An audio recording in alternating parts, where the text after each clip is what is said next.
Hey guys, what's going on? Welcome back to the channel. And in today's video, I'm going to share with you a little bit about my story and how I kind of found OddsJam and kind of how this all kind of came to be with this YouTube channel and me going on Twitter and showing you some of my picks and my plays. So let's just kind of hop right into it. Okay. So I moved here I'm originally from Pittsburgh, moved out to the desert in Arizona in September of 2021. Okay. Got divorced, no kids, thought it was a great time to relocate to a warmer climate. So I snagged a job, not funny, but interestingly enough, with Silicon Valley Bank, which is the bank that collapsed a couple months ago. I actually left that bank at the end of 2022 in December. So I just missed the catastrophe. So I started with a job there in September. I moved here on Tuesday, September 7th, 2021. And week one of the NFL season was that Thursday, September 9th. It was the Bucks playing the Cowboys. The Bucks were the reigning Super Bowl champs, and sports gambling was going to be legalized in Arizona on Thursday, September 9th, 2021. Now, being from Pennsylvania, we had sports gambling legalized back in May of 2018. I had never really gambled much using the books then, though we were the second state behind New Jersey. So every now and then go to a buddy's house, watch a UFC fight. Maybe I would put a couple bucks down. But I was your classic recreational sports bettor that just didn't know how to make money. Maybe I'd hit on a bet or two, but for the most part, I was losing money, right? So I really lucked into the fact that I moved to Arizona. And as soon as I moved there, 2 days later, sports betting was legalized. And I knew driving across country, like, man, there could be some opportunity. So my friends threw me a going away party right before I left.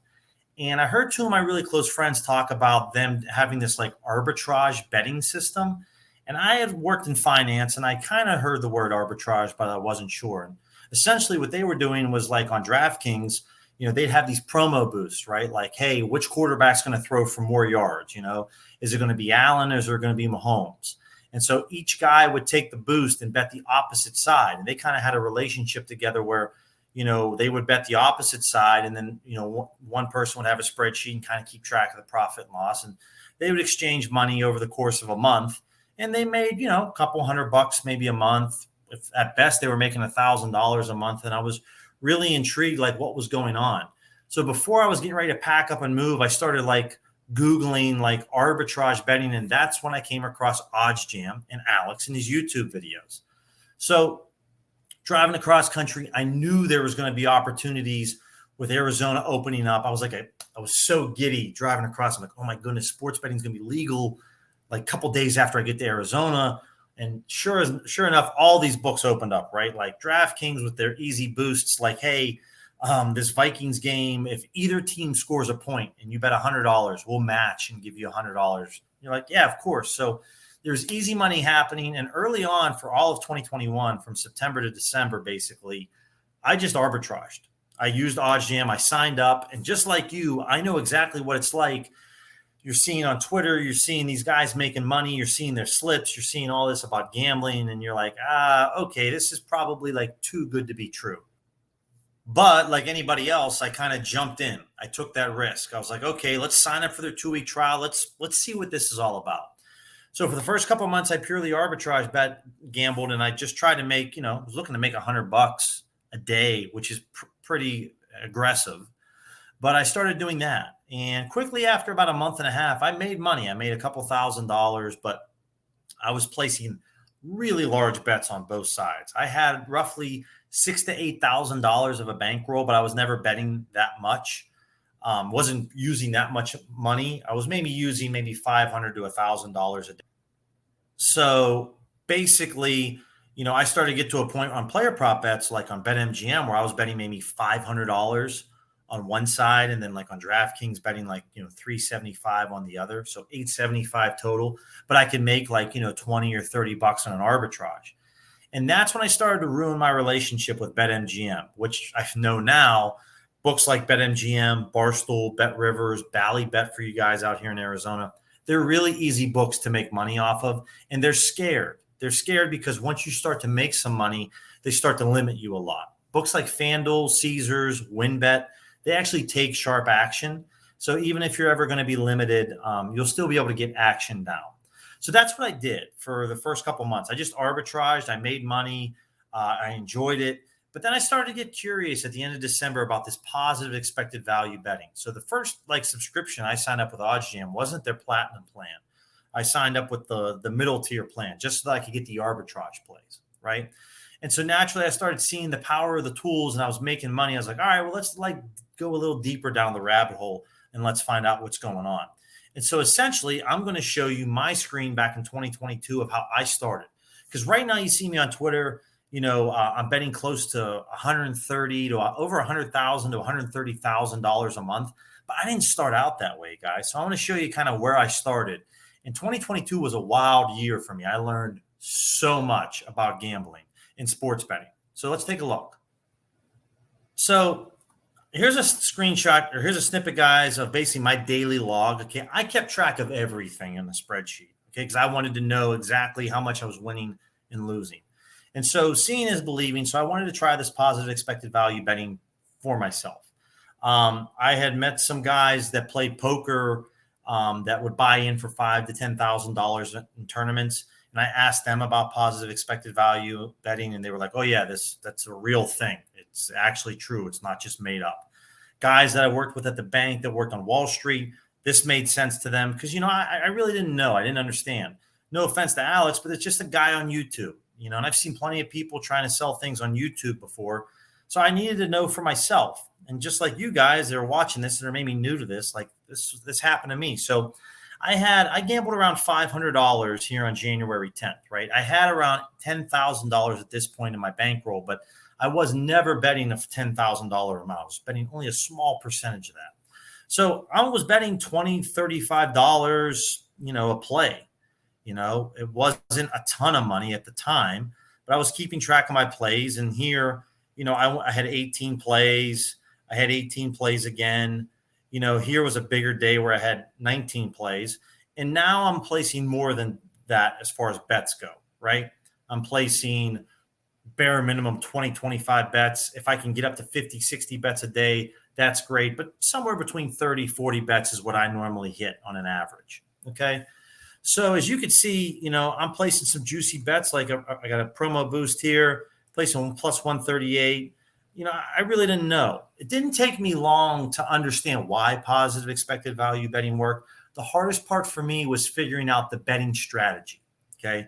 So one thing I love to stress to you guys, please feel free to reach out to me, whether it's on Twitter or email or leave a comment here in the video. I'll be happy to share with you my strategy because over the last 5-6 months, I definitely have a concrete strategy that I live and die by that has done wonders for me. But this was kind of early on, right? And I had tabs here. So here was my January, really great January, made $2,900. February, $2,500, like I'm killing it, right? I'm doing really well. I'm upping my unit size each month. But basically in March, started to lose money, March and April. And it's not because I didn't believe in positive expected value betting. It's because my betting strategy, what I was betting on, I was being irresponsible with my bets. So roughly around April and May, I kept my plan with OddsJam, but I moved over to what's called Dub Club. Anyone on Twitter has ever heard of Dub Club? I paid for picks. I paid handicappers. And this is something that I can tell you guys I did last year for about 3 to 4 months. And man, I learned a lot. And it's not like I paid for one guy. You can see my tabs down below. Here's this bars guy. I paid for him all the way through the rest of last year. Okay. And I not only paid for him, I paid for this guy named Big Bets Brand, Guru, the Gambling God.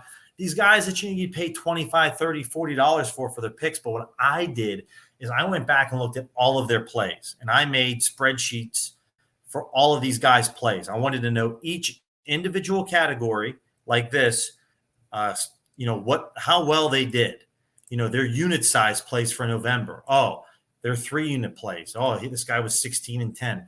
This guy was 2-unit plays. Here's his all-time plays. And what I kind of learned was, as you'll learn here, guys can have a hot month. Okay. Like this guy didn't do so well in November, 50.88%. Now, if his average odds is plus 135 or plus 120, then yeah, we killed it, but it wasn't because all these handicappers, they're all giving you average odds of at least minus 115, minus 125, or higher. They're trying to give you the favorite, the juicy plays. You'll see this on Twitter all the time. Hey, man, we're going to drink the juice today. So I kept track of all of their plays. I wanted to know their win percentage, how well they did. So you could see here in October, this guy, 48%. So I was mixing in some OddsJam positive EV plays, but I was heavily relying on these handicappers to give me their plays. This guru guy, right? August, he put out 183 plays.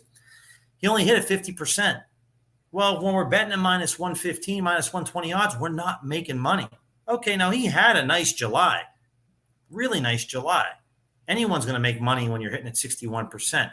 But when you start to look at their plays month over end, right, we're breaking even. Or if we're betting, I told you about Prize Picks, minus 119 odds equates to around a 54%. Okay, so if we're betting minus 120, minus 125, we're not making money hitting at 54%. Okay, so all of these guys I kept track of. And the long story short, I lost money over the long run with these guys over April, June, July, August, September. I wasn't making money with these guys. So no, I'm not trying to diss guys that are using Dub Club. I respect the hustle, but you're not going to make money long-term with these guys. You're really not. You need OddsJam. I wouldn't bet if I didn't have OddsJam, the positive EV tools. So this is what led me down 2022's kind of path to when I got to October. And I was like, you know what? I'm going back to OddsJam. I'm going back to this positive expected value. And I'm just going to do this and stick to this. And we're going to give it like a 2-3 month shot. So here's what happened. Okay, so fast forward, I signed up on Halloween because OddsJam threw an insane promotion at me where basically I got the positive EV tool for $2,000. Now, don't get me wrong, $2,000 is a lot of money, right? And I knew that it was going to take me maybe possibly 4, 5, 6 months to make that money back from the positive EV tool, which now in hindsight, I cleared that after a month and a half. It was no problem because I upped my unit size and I did so well. Maybe 2 months tops. I can't quite remember. But as you can see here in November, I had a good time. $326. Okay. This is where I kept my straight bets. And I tried to maybe, I just wanted to see what would happen. So, I took a lot of days off because I wasn't as serious about the tool. I wanted to make money, but life got in the way. I didn't spend a ton of time, but I still did. Right. Okay. And why this number might be a little less than what you see on my OddsJam screens, because I bet some promos, some prize pick plays on OddsJam that they tracked that I don't track here. These are just my straight bets. These are just straight wagers. Okay. So I did pretty good, right? So I kind of upped it. I bet $8,500 over the course of the month, brought back $8,900. So naturally I upped my unit size and we went to December. So December rolls around and we have a really good month. I make almost $1,700, right? I'll go back to my straight bets here. I'm starting to put more bets down, right? I had 233 as far as number of bets, 248, so roughly only 15 more. But I go from 8,500 gambled to 13,000 gambled. I get a little more confidence. Had an insane return. As you can see, the end of December was so good to me. This was crazy. Though my number of bets wasn't that much, but I brought back an 11% return. Quick note, guys, I expect or hope to make a 2 to 5% return using the positive expected value tool, okay? Anything past 5%, I'm beyond happy, okay? If it's below 2% and I still get a return, I'm happy I just made money betting on sports, right? It's a hobby. I love to do it. I made money doing it. But anything that's above 5%, I feel like I'm running hot and I'm waiting for me to have a losing day or two because I should cool off, right? But we had an insane December, okay? I wouldn't recommend that this is going to happen for you guys. This can happen during a month, but don't expect this to be the norm, okay? So we have a good December. So naturally, I take a big step forward in January, okay? January, I put down 395 bets. So I put down way more bets, almost 37,000 I bet more, okay? So from 13,000 to 37,000. And guess what? I get rewarded. We get a 4.3% return. I make almost $1,600, okay? So I take a big step forward in January and I make $1,600, okay? huge, huge return, right? These are just my straight bets. As far as prize picks, underdog, those picks are on a separate tab. I bet only maybe 5% of my entire, if I bet $36,000, I might bet an extra $2,000 a month on prize pick and underdog plays. I don't go crazy with it, guys, because my bread and butter is straight bets. Okay. I try to stay conservative with this.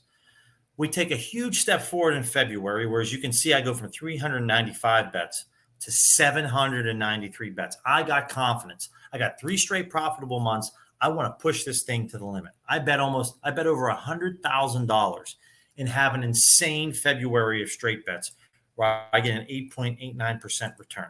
Okay. Not the norm, but it happens. Excuse me. So as you can see, as my February loads, $8,000. Okay.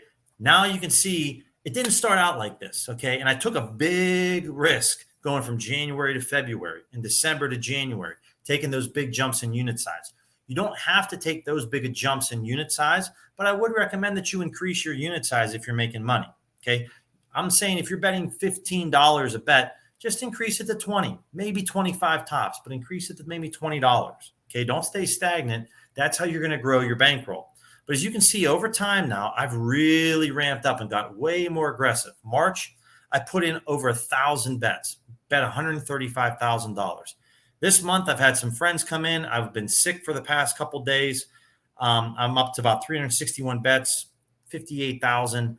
I've kind of cooled down because I got off to an insane start, but I'm still up roughly $3,000. Okay. So as you can see, my February, insane. March wasn't as good, but dude, I'll take $1,400 anytime. You got $1,400? Yeah, I'll take some, please. So, and now my April, I got off to an insane start. And after the 12th of April, I was up almost $6,000.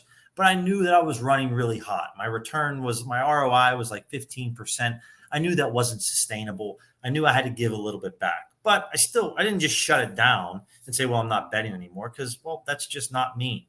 This is what I love to do. So I know I gave some money back here the last couple of days, but I'm still up 3,700 and could be up a little more if this under on this Rangers-Astros game hits, which is looking lovely right now.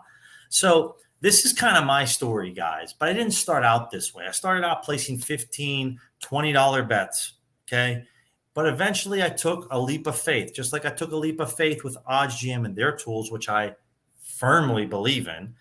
I took a leap of faith with upping my unit size each month. And as you can see my numbers here, okay, the numbers don't lie. Okay, I've had down weeks, but I kind of explained to you how I started from positive EV betting, had a couple tough months because my betting strategy was really poor, jumped over and paid for picks, learned the hard way, okay? And I tracked guys for 3-4 months and tracked 3, 4, 5 different handicappers. They don't make money for you over the long term. They're not transparent. That's why they don't share with you they might share with you the daily recap. They're not going to share with you month over month all their picks, all their plays. Of course not. It's not in their business model to do that. It's not sound for them to share with you their financials, right? Don't knock the hustle, but that's not what they're going to do. At OddsJam, we're very transparent. Here's all my numbers. Here's my plays. Here's my story. So if you have questions, you want to know maybe, hey, Billy, I see all these plays on the positive expected value, page. What worked for you? What do you recommend? I'll be more than happy to share with you, because at the end of the day, guys, if you're going to be betting on sports, wouldn't you want to put some more money in your pocket? Wouldn't you want to make money? I couldn't do what I do right now without OddsJam. Hand up. If OddsJam went away, poof, it was gone, I wouldn't be betting. I'd put my money, I'd throw it in an index fund in the stock market, and I just ride it out, guys. That's what I would do. Not financial advice, just purely my opinion on what I would do, okay? So if you guys have questions, please feel free to reach out to me. Hit me up on Twitter, leave a like, or if you like or don't like the video, leave a comment. Let me know. But this was just kind of my story and how it all kind of came to be. So until next time, guys, take it easy.